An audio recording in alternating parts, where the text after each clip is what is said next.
1% of dudes rapping, they ain't nice as me. 98% ain't lived the same type of life as me. The judge gave me life and then they sent me where the life is be. That level 4 with depth and vice, the type of stuff they like to see. Two choices, fight or flee. I refuse to die a chump. I never been a mark, but damn, it's scary when that riot jump. I seen dudes cry, get pumped, and some sexually brutalized. Knew a dude who lost his life and he was only doing 5 year-long racial fights when homie all you do is ride. Lonely days and nights up in a hole causing suicide. From the moment you arrive, you see the Mexican mafia, AB skinheads with big giant swastikas, pro-black philosophers, the BGF, the Kumi, and Muslims who will murk you from the nation to the Sunni. That MS was loony, quick to ride up on they rival. Even Christians went to church, hide knives up in they Bible. Political and tribal, the Crips and Damus, the Long Beach, the Hubs and the Dubs and the Grooves, the IE, the Bakersfield, the Dago Pyrus, the Hustlers quick to roll, the gangsters gon' move. Say what's cracking, YouTube? It's your boy 16 to Life, and I'm back like I'm on a parole violation. Yard down! Now, for those of y'all that's new to my page, in 1994, I got arrested. I was eventually sentenced to 16 years plus life, and I served 24 years straight in the California prison system. Yeah, that's me gassing right there on that intro song. And if you want to get that song, hit me up on my email, 16tolifemusic@gmail.com, and I will give you information on how to get it. Now, let's get into this video. So about 3 years ago, I interviewed a dude. I believe his name was King Joshua, and he was talking about the notorious New York prisoner known as Z Black. You know, Z Black has an extremely notorious reputation back there in the New York prison system. And, you know, they've said all type of things. The man was a bandit. He preyed on other men. He hurt a lot of people, so on and so forth, right? And when the dude did the interview, you had a lot of people in the comments saying that, you know, dude was putting too much on it, or maybe dude was, you know, lying altogether, so on and so forth, a whole lot, right? Like I said, some people were saying the dude didn't even exist, right? So I end up running across this video where a dude actually did interview the real Z Black. And so he definitely was a real individual, right? And so I'm going to just do a reaction to this interview that he did, right? To me, it's a very profound interview. The man, this happened about 3 years ago, right? So it's been quite some time. But for those who have been rocking with my page, they probably will remember this interview. So anyway, man, let's get into it. My name is Donald Thomas. Everybody know me by Z Black. Long Beach, Long Island. That is what it is.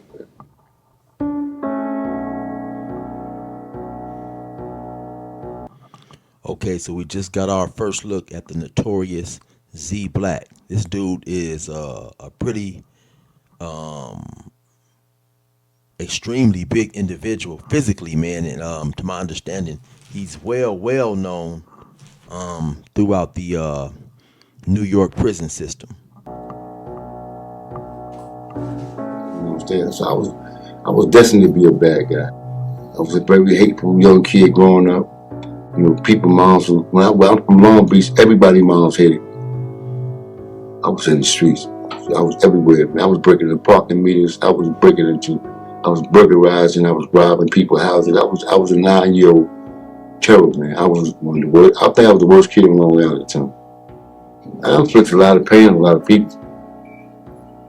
Everybody wanted to see me get killed or be in prison for the rest of their life. But I was never the type of dude to take advantage of a little guy or a guy that couldn't. You know, I always went out to the big fishes, you know what I'm saying? If you was tough, then I won't say. And I never liked a bully in my life. I can't stand bullies, man. Those are guys that hurt. If you see a guy that really know what he's doing, he's not boastful, they ain't gonna put it out there. He's smooth with it. And some guys get cocky with it. Just knock people out and do that. You know, I was never one of them type of guys. You know, I prefer to walk away from you before I hit your shot here. That's today. No, yesterday. I had a dude ask me a few minutes ago, about 3 hours ago. He said, "They let you out?" I'm gonna tell him like that. I said, "That's how you feel?" He said, "You know I am." I said, "I don't care." Cheers you. There's only two things people wish for me. They sit back, wait. You know how you wait for the big punch, big knockout? They want to see if I'm running by here and start extorting people, putting pressure on guys again. That's what they're waiting on. So they can kill. Now, once again, this individual, his name is C Black. He's from Long Beach, Long Island, not to be confused with the Long Beach in California. And you can go check out, type his name up. I think it's Z Black, or they call him Pissy Black, Pissy Black. It's a lot of stories on YouTube about this individual, right? So once again, he has an extremely notorious reputation in New York. It ain't gonna happen. When I walk through the streets, I can see guys like whisper to another guy, that's the Black guy. These dudes are more afraid. See, they didn't know me. Don't nobody in Long Island know me, man. They just heard that name, and they put so many stories with that name. And it was like that one day I was on Terrace, man. One time I came around the corner. Somebody told somebody I was coming around the corner. Every kid on the block went and got their gun. Every kid on the block. I'm talking, you see the gun sticking out. And I walked down the block, and I stopped this one guy. I said, come here, man. He said, what's up? You had a big old Panama, 40 barrels, Mac.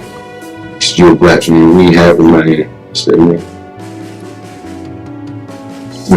jack gun. But their real desire is to never see me again. I grew up in a family of 5 boys and 3 girls. Rough family. I didn't have a lot. We didn't have a lot. It got to the point to where, we was fighting over whatever we can get, like crumbs and nothing. At the age of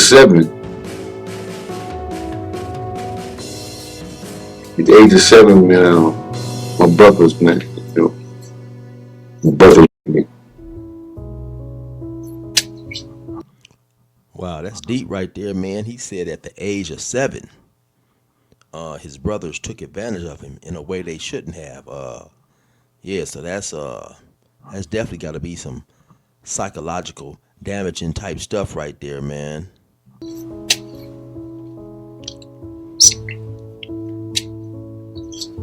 That took a lot out of me, man. Maybe. I didn't trust nobody after that. I used to walk the streets, man, at the age of 7, 8 years old, man, like month on end, man, nothing to eat, no clothes to change, just to keep me going back there. I believe because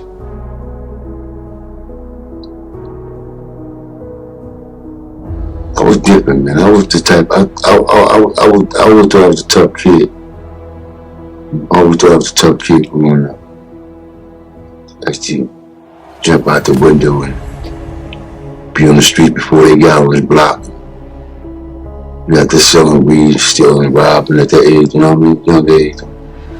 They ain't like that, man. You understand? Even though they was doing the same thing. I didn't think they really loved me. You couldn't love me to do that to me. But see, before all that happened though, I went to my mother with it. When she beat me like she beat me, what she didn't care about. But after that, so my life completely changed. I never changed. I never trusted anybody ever again. It took me a long time to trust anybody. Now, of course, this is not excusing the things that he was accused of doing later on in life as he matured, right, and got a better understanding of right and wrong. But he's talking about he has a lot of, I guess, damaging psychological things that affected him in a horrible way that happened at home. He said his brothers, they took advantage of him. I think that he's an older individual, right, when things like that definitely was viewed much differently in society. I'm not talking about being taken advantage of. I'm just talking about, being in a relationship, a man being in a relationship with another man, right? Even if it was against his will. Several, decades ago in the 80s, 90s, it was viewed in a way that it's not necessarily viewed now, right? So who knows how that just damaged, the person that he was inside. And then also talking about how his mom beat him and he felt worthless and useless. And once again, not to excuse the decisions that he made later on in life, but just growing up like that in a poor environment, it's definitely got to be damaging or whatever to to your soul, your spirit, and all that stuff. I have a hard time with that today because of what I was going through at the time, man, as a kid. It made me so angry. And that's when my life changed. That's when my whole life changed. I was robbing, I was stabbing people. I'm talking about the age of like 12, 13 minutes. I robbed a taxi driver with a butcher knife and cut his throat for a little $5. I always treated the guy that I cut loose on as if he was my brother that raped me. It's almost anger I have. That's how serious the guy was. I didn't care about your family hurting. I didn't care about you laying in the hospital. That was my goal. I ain't worried about you doing nothing to me. At the same time, not only that, I didn't care about dying at the same time. Because I knew I was capable of doing it. I know where it starts at. It started right, I just told you where it started with me. And it's all through me. That's why you got kids with gangs, just running around here doing these gangs, carrying these guns. They got a lot of resentment, they got a lot of hatred in me. And it starts at home, it don't start in the streets. I see a lot of young kids in the streets was just like me, how they got lost, how I got lost. Might have been a little different from mine, but I can tell now that if you don't have no direction, man, you don't matter how old you is, you lose this game. That was real profound what he said right there, that a lot of this psychological trauma that kids go through, it ends up affecting them in the street, man. It reminds me of a story real quick. I was with a friend of mine. We was in the Riverside County Jail, 3A, which was known as the Crip Tank back then. And they had vending machines in there. And, they had sodas and candy and shaving cream and razors and combs and all types of stuff you could buy. And you would go up with they give you this little card with a magnetic strip on it. And you would go up to it and you would slide it through. And you could buy yourself something. I had a childhood friend who I was maybe about 3 or 4 years older than. I had been basically knowing him all my life, him and his family. And he would sit around there all day, right? And he would never buy nothing. People would go to the vending machine and he would beg, right? And he would ask, get me this, get me that. And when he grew up, his family they were definitely somewhat on the more poor side, right? So, I just thought that he was broken, didn't have no money. But later on, his father, because he lived with his mother and his father was divorced, but his father had moved and his father had, a pretty lucrative construction company, right? And so when he caught this case, he was in jail for taking somebody's life. And I believe he ended up getting life. Well, actually, he did end up getting life without parole. And so I would see him sit around, and never buy nothing from the machine. Then, we would have to lock up at maybe 10 o'clock at night for good. And then so one night I see him after everybody run to the machine trying to get their last little snacks and whatever. He went over there and he bought a whole bunch of stuff. And every day they would put $20 on your card. That was the max that they would put on it. So in the event someone stole it, they could only spend the 20, right? And so each morning, if you woke up and you swipe your card and you saw $20, you knew you at least had more than 20. If you ever swipe your card in the morning to check and it was like, say, at 15:45, then you knew that's all the money you had left on your book. So anyway, he bought a whole bunch of items and $5 or $6 items or whatever it was, and it showed his balance was like $14. So I knew he at least had $20 or over. And so the next day we was chilling in the cell, and I asked him, I said, hey homie, why you do that, man? Why do you sit around begging people to get you stuff if you got money? And he basically explained that growing up he didn't have nothing. His family was on, his family was doing bad, and his mom was using drugs, and his brother, both of his brothers were older than him, and they were sports stars. His oldest brother at the time, who was a high school sports star, would date these women and have these women, buy him McDonald's and and stuff like that, bring him food for lunch, and he would walk to school and he would steal and so on and so forth, right? And so all that became second nature to him. He didn't never want to go broke, and so a lot of the habits that he developed because of the way he grew up. He grew up not having much, and so to him it was second nature to to basically, we call it bogus begging, begging when you really didn't need to, you asking for stuff when you can provide for yourself. But it was a means of always never, for him to make sure he never ran out. He always wanted to have enough, and I know that was kind of long, but it kind of explains sometimes the thinking of some of these individuals who suffer these different type of I guess you can say tragedies at home that we don't experience. Things that we experience and go through at times can potentially determine who we turn out to be later on. So anyway, let's get back into it. Lose. And kids is doing it now. I see that every day. Even sometimes I see it leaving me up on the block, I'll be like, and I see some shorties, I talk to them, man. This is what you think is it. The joke is real, man, because when it all boils down and you carrying a big thing right there, when it all boils down, you pay for it in here. How did I know? Because I done it. Z Black. Mackie was a bad boy, boxing out of North Philly. And he had a gang called the Gangsters back in the 70s.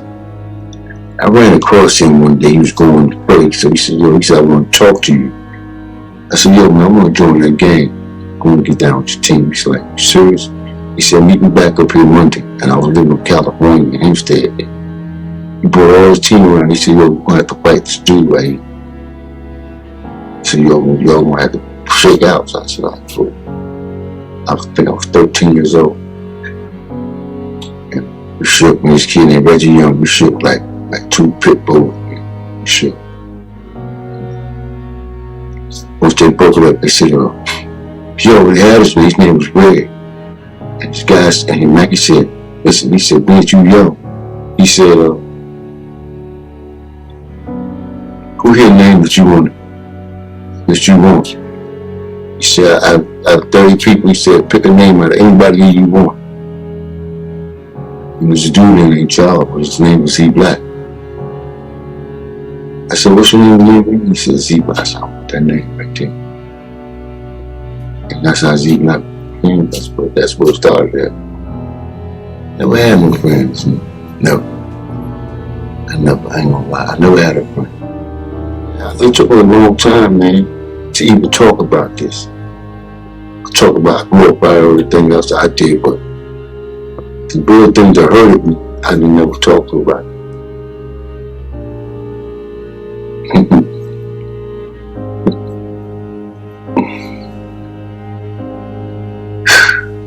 I don't like a liar. Can't say that. Liars give me flashbacks. You lie to me about something when you don't have to. I learned all my stuff in prison. Right there, man. I don't know if y'all caught that right, but, and I guess you have to have been around certain individuals like this, man. But the dude said, basically, liars do something to me, man. When you lie to me and you don't have to. And I could just look into that dude's face. And I saw a whole bunch of evil right then and there, man. How, he may have a dude in a closed off position and the dude tell him a lie and it infuriate him and it brings out an extremely evil side in this dude, man. Once again, me being around individuals who was extremely muscular and massive, I can say that this dude, you can tell, right? And so he has on that sweater and he has on a shirt up under that. And so a lot of times with big individuals, that will somewhat disguise how actually big they are. And then it looks like he may have got a little, a little pudgy or something like that, right? But this sweater that he has on, it's relatively loose too. So it looks like it's a couple of sizes too big, man. And I've seen individuals like this, and you may see a dude like this on the yard for 2 or 3 years, right? Then one day he might be running through the building to go grab something, or just came out the cell with his shirt off or whatever. Because a lot of dudes in prison, when I went, they would wear bulky clothes to disguise how big they actually were, right? They didn't, for whatever reason, they didn't want people to know how big they were, right? And so, but I've seen individuals like him who actually, at one point in time will take off their shirt for whatever reason, and you'd be like, dang, that dude is massive. But this is one of those individuals you can look and see, he is definitely extremely huge up under that sweater. When I first went upstate to Warwick, and let me pause that and just say, and the reason I said all that, right, because you have a lot of individuals that say size don't matter, and it does not to a small point. But if size definitely does matter when you are big, you are enclosed trying to fight somebody in a cell, and especially if that individual knows what he's doing. If both of you guys are trained with your hands extremely well, and this dude outweighs you by 70, 80 pounds, when he gets in one of them hits, it's going to do more damage to you because you're not going to be able to withstand that force. So anybody who really says size doesn't matter hasn't really been in a whole lot of fights. It don't matter if you fighting somebody that don't know what they doing and they untrained, but if you fighting an individual that knows what they doing, yeah, size matters. Some guys, some Brooklyn brothers, man, I ran into, it was really good. Like I said, that 52 thing, they was really good at it. I always knew how to do a little something, but them dudes was really good at it, so, and I wanted to learn that because I thought it was cute, it was fly. But now what he's talking about real quick is the 52 blocks. It's a fighting style that I don't necessarily know if it was originated in New York, but a lot of individuals in New York were known to do the 52 blocks. It's like a defense thing with a whole bunch of blocks and all that old type of stuff. But anyway, that's what he's talking about for those who may not know what the 52 is. I went to Elmira. They sent me to Comstock at the age of 16. And I walked in that yard.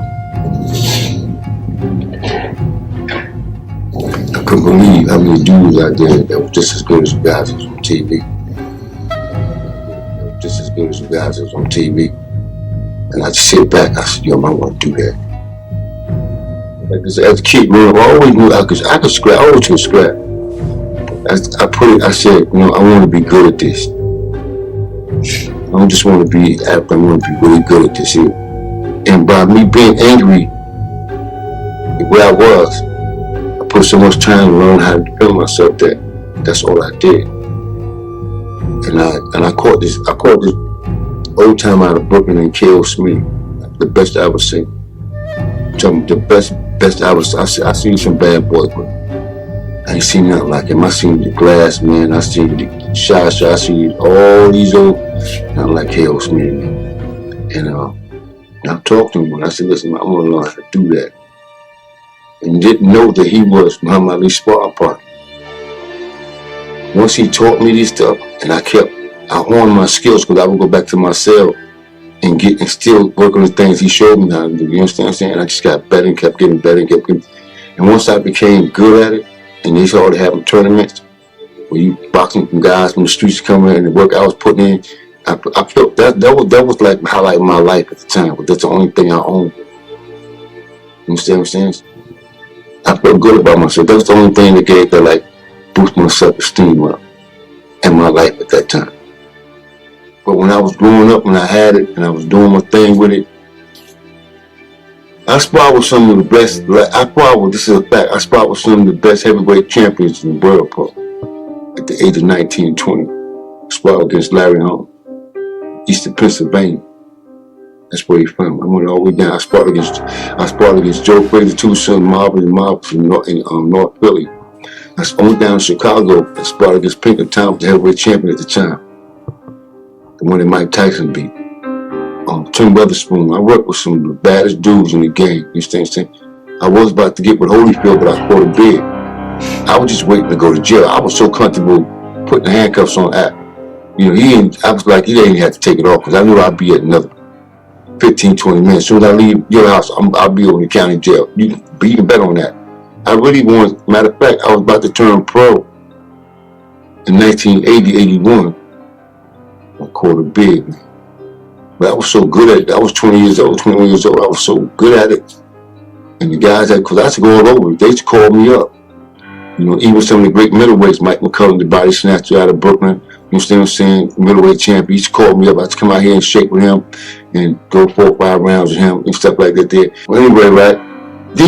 Now, earlier he said, you know, he was extremely comfortable being in jail, where pretty much he was saying to the point it didn't even bother him, right? And I know a few individuals like that, man. It seems like they just don't have nothing going on and they're comfortable with being in prison. Like they're really not affected or bothered by being in prison. They have been in prison so much, or they have been incarcerated so much from such a young age that it's like normal program to them, you know. And I noticed that he's using the terminology, and like I say, he's from the East Coast or whatever, shake. He's using that terminology basically to mean that, you know, me and the guy, we got into it, we fought, we boxed or whatever. So for those of y'all who might not catch on to that, that's what he's saying when he says me and this dude, we went and we were shaking or whatever. These guys were really good. And when it came to that boxing, these dudes were really good. Talking about their slip game was good, their foot game was tight, and you know, they knew how to put things together. But I was never felt like inferior. I always felt like, no, just average. That's how I always felt. Y'all just average. I never felt like, you know, man, this thing get down. I ain't gonna be in here. I don't know if I can rock. I never felt like that. As a matter of fact, I used to always tell guys, listen, you really good at that? Let me see this guy. And test my skill like I was a dingo dog. You see what I'm saying? Dingo dog, they test their skills each other. I always felt like I was good enough to beat anybody in the world, man. I never felt inferior or like, I don't know if I can get at this dude because he got this and that, and I heard about this. It didn't matter, of course. The key to that game for me is that I will let you make a mistake. So you're gonna be patient. But I'm gonna make you pay for that mistake you made.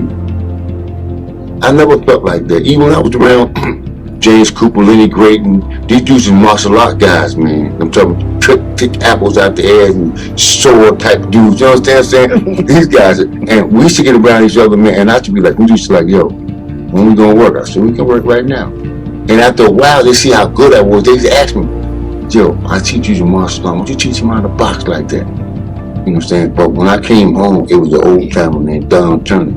Remember when Holyfield beat Mike Tyson in the first fight? The dude that was in the corner was my trainer, Don Turner, old bad dude out of Chicago. And he had me, man. And when he first saw me, he said, where you learn this stuff? It's the first thing he asked me. He told me, he said, I want you to get up there and just show me what you got. I said, all right, I got up in that joint. He said, come here a second. He said, where you learn that stuff? He said, I never seen nothing like that. I said, prison, man. You see. Earlier, he rattled off a few well-known boxers who he sparred with. Larry Holmes, Pinklin Thomas. I think he mentioned a couple of Marvin Frazier's sons. I would love to be able to ask some of these individuals that he had sparred with, you know, how good he was and stuff like that. Because obviously, if he was sparring with these individuals, he definitely was good with his hands, man. It just, to me, I find a lot of this stuff interesting and fascinating, right? How an individual at times can have all this potential, but still not necessarily have any, I don't want to say hope, but just be so caught up in doing whatever he's doing that he does not let the potential he has get him out of the situation that he's in, because he's so used to, you know, doing what he's doing to survive on a daily basis. He's not thinking long term, you know. So and when I say long term, I'm talking about, you know, if he just focuses in and harnesses his potential, he can, potentially become financially in a better situation, right? But yeah, I would just, love to be able to talk to some of those individuals and just, get their take on his skills. You want that in prison? He said, well, you're gonna be spawning in about another hour outside. So when he said that, he thought the guy he brought in was postman. He had like 30, 40 fights, and standing. I had just signed a contract. I was about to but when he seen the work I was putting on this kid, he was like, yo, man, have you ever thought about being heavyweight champ?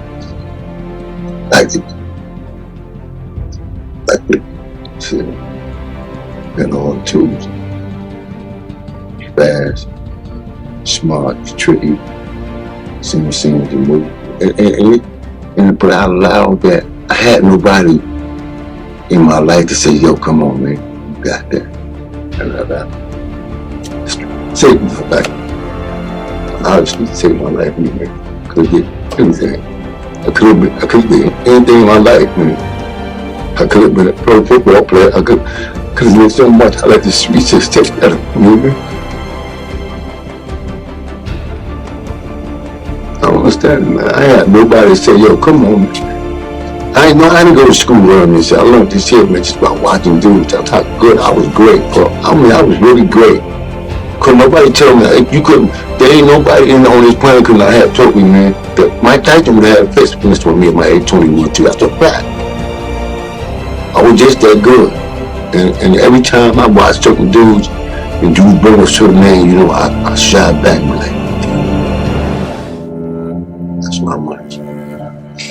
All the money you got to get, man. It's my money, man. And I'm out the streets. I got my anger. To just take that away from me, man. Put me in a situation where I thought was the only place to be.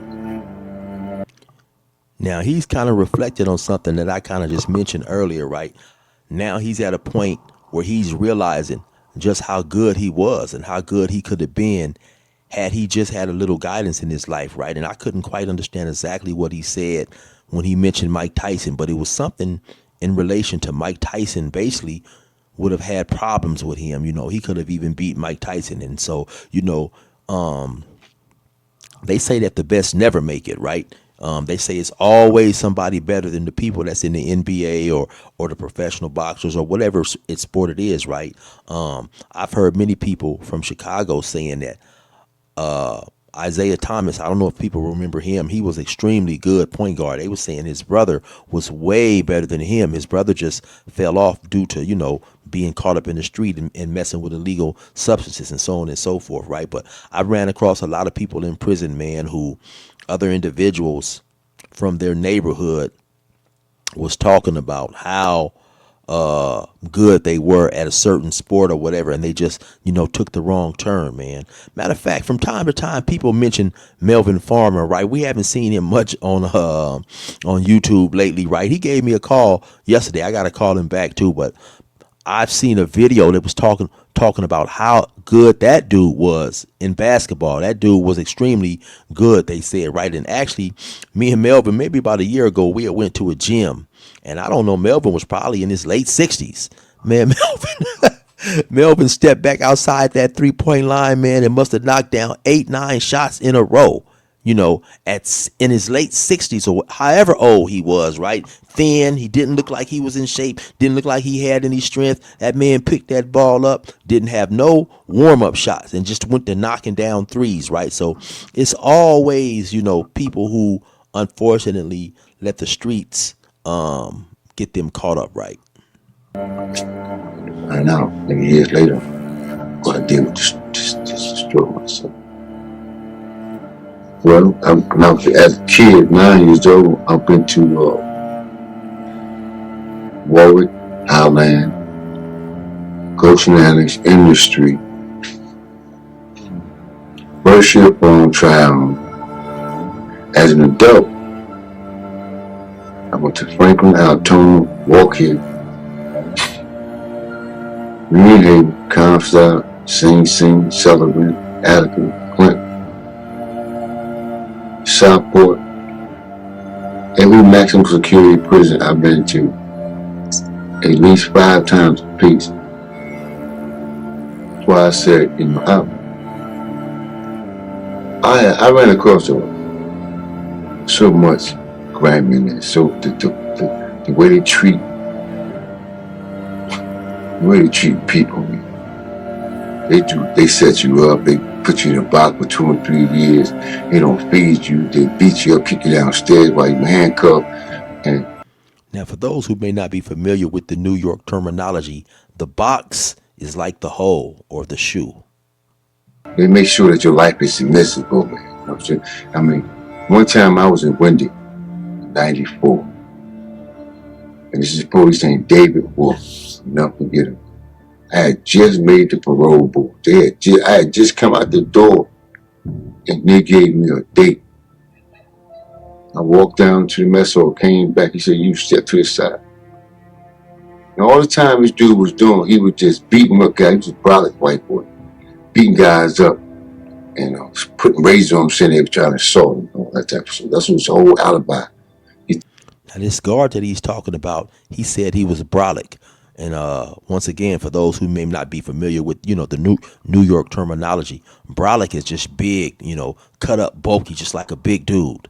Take the shave razor, pop it open, cape it a little bit, till you step up, beat you up, throw the razor on the ground so you had a razor. He was getting away with that.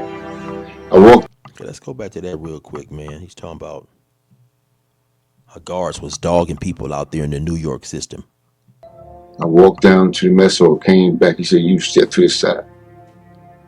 And all the time this dude was doing, he was just beating up guys. He was a brolic white boy, beating guys up, and putting razors on them, saying they were trying to assault them, all that type of stuff. That's his whole alibi.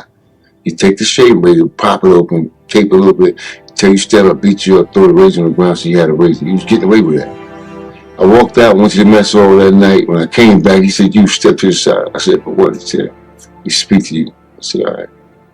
Now, mind you, I'm like, man, I'm big as I'm crazy, man. I'm gonna chop my game. I'm in the big boy league when it comes to size. You know what I'm saying? So, and he see that, but he had just seen me that Saturday. He spied on me that Saturday in the powerlifting contest. He seen the numbers I put up. He didn't like that because he was taking steroids and he's from Buffalo, but he was a big white boy. This white boy was big as hell, and he didn't like that, and he thought that he can get away if I beat this guy here. Everybody know and everybody respect, I'm gonna give it up. So I'm standing on the side like this here. I know his history. So he's telling me, he said, "You step on the side." I said, "All right." So while they go on the side, he's taking off his keys, putting them in the drawer and all that. Now let's stop for a minute right here, man. In the past year or so, we've seen some horrific things going on in terms of prisoners getting beat in New York, right? So, they got some vicious guards, but bump that.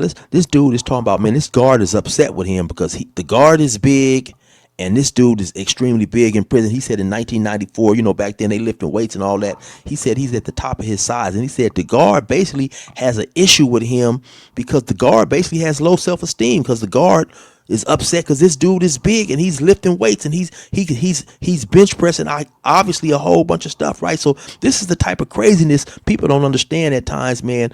Convicts and prisoners deal with, man. You might come in and be minding your business. The guard could be in a bad mood and had an argument with his girlfriend or his boyfriend and get mad at you and want to take it out on you. He described earlier how this dude, the guard, is beating people up and then he's planting razors on them, state razors. He opened up because when they give you a razor, if you open up the razor and take the metal razor out, it's contraband. It's now seen as a weapon, right? But of course, all type of crazy stuff goes on in prison. And when a guard writes you up or says you did something, who is the higher ups going to believe? Are they going to believe the guard or are they going to believe the prisoner? This stuff is crazy. Stick up on the jaw. Like it's a sure thing for him. He came to me, he said, "You ain't black." I said, "You know my name. But I'm moving like this here, you know what I'm saying? I'm not giving him no, but when he threw a punch, I slipped the punch. I said, "Oh, this is how it is." So when I pumped at him, he stepped this way here, and I went towards the stairs. When I went towards the stairs, that's my whole mind just shut off like the camera. I didn't care about no parole board. I didn't care about dying. Once I stepped to that side, I said to myself, he can't get down. My job is not to let him get down the stairs. I didn't let him get down the stairs for like 15 minutes. I beat this guy almost crazy. They talked about that for like maybe like 9 or 10 years. I went to court. He was standing in court. He was in court. And the lady said, I'm going to give you 6 years. I said, miss. I said, do you know who this guy is you prosecuting me for? She said, he's a correctional officer. I said, yeah. I said, we got a history of just jumping on convicts, doing what you want to do.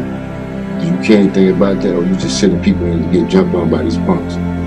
She said, look how you beat this guy. I said, so what? How many times he don't get that? This guy is taking steroids, coming here beating the guy. She gave me 5 years. That shows that the type of game they play in the prison system, man. It's a whole. When you go upstate, it's totally different. It's a different world. Prison system up there is a different world. Your mother, your wife, your father, nobody have no say so in nothing that goes on in your life. From here on out, I don't care who you are.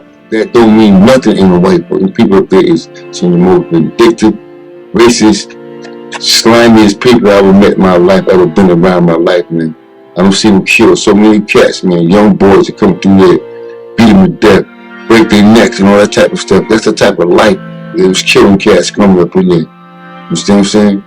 And it's crazy, right? Because a lot of people will sit back and hear him say this, or maybe they won't even hear him. They'll be listening, but they won't even hear what he's talking about. And for those who do hear it, they will dismiss this as convict talk, right? But it's crazy because it has come to light, like I just alluded to earlier, these prisoners being beat to death, and they've caught on body cam in upstate New York. We just saw a prisoner not too long ago beat to death on camera. Imagine how they was doing people when there was no body cameras. You know, you got these guards who know that they're on camera. I believe they thought that they had shut the cameras off, right? But they beat this dude to death. So just when individuals say stuff like this, you know, and you hear people who have never been to prison wonder why you will have convicts attack guards, use weapons on guards, so on and so forth. It's just a lot of stuff that goes on that will never be documented and that will never be believed. And then, of course, the administration, the prison administration, will go through great lengths to cover this stuff up. That's why I tell a lot of kids, man, you know, you can be tough, you can shoot down the whole block.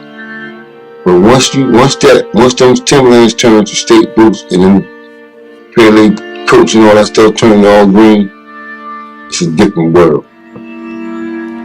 Yeah, I had to fight, you know, but I didn't care about fighting because I knew I didn't have nobody, so I didn't really, if they'd killed me, it didn't really make a difference. But I tell you what, everywhere I go from this day forward, if I was to ever go back, I would never have a problem at it. They knew when they came to deal with me. I've been hurt. I'm gonna get it twisted up. If I had my jaw broke, I'm gonna have my arm popped out and broke. You understand what I'm saying? I got my teeth kicked out, messing with the people up there. You understand what I'm saying? But at the same time, you know, you got to. I'm a fighter, man. You ain't gonna just do what you want to do, man. That's not even here today. You're not gonna do it. So when I'm in that situation where I know the odds is always against me, no, I'd rather put you kill me before I let you take something from me or just beat me up. It ain't gonna happen. And when I walked out that prison, January 27, 2014, it was cold outside. But I ain't just, the cab, the taxi's right there. I made it wait about 10, 15 minutes. I experienced so much hatred. I experienced so much hatred towards people that when I walked out the prison door, I turned around and looked at the prison. About 10, 15 minutes. I stepped to the prison. The taxi guy was telling me to come. Looked at the prison.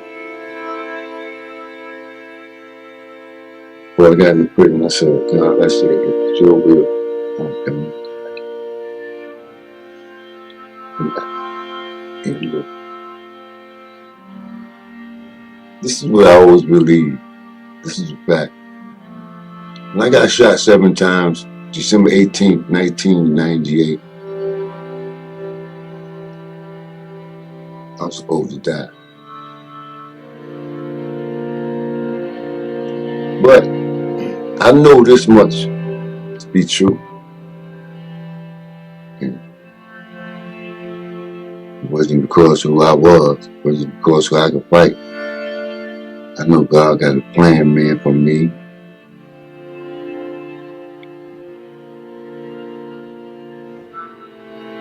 Plan for me. Just wait.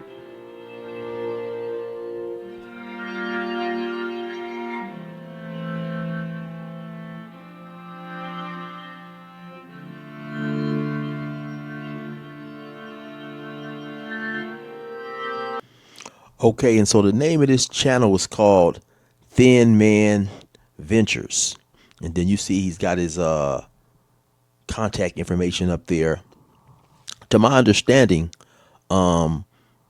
Z Black has since passed away since he done this interview. I don't know exactly when he done this interview, right? And there's been so much said about him on the internet that it was almost like he was a mythical figure, right? You had a lot of people saying, some people from New York was saying that there was no Z Black, right? That this man was just a myth. It was all folklore, right? And so I say that to say that I don't necessarily know if he truly has passed away or not, because when I interviewed the dude, I think his name was Uncle Yashua, you know, a lot of people was like, he was exaggerating or he was putting too much on it, so on and so forth, right?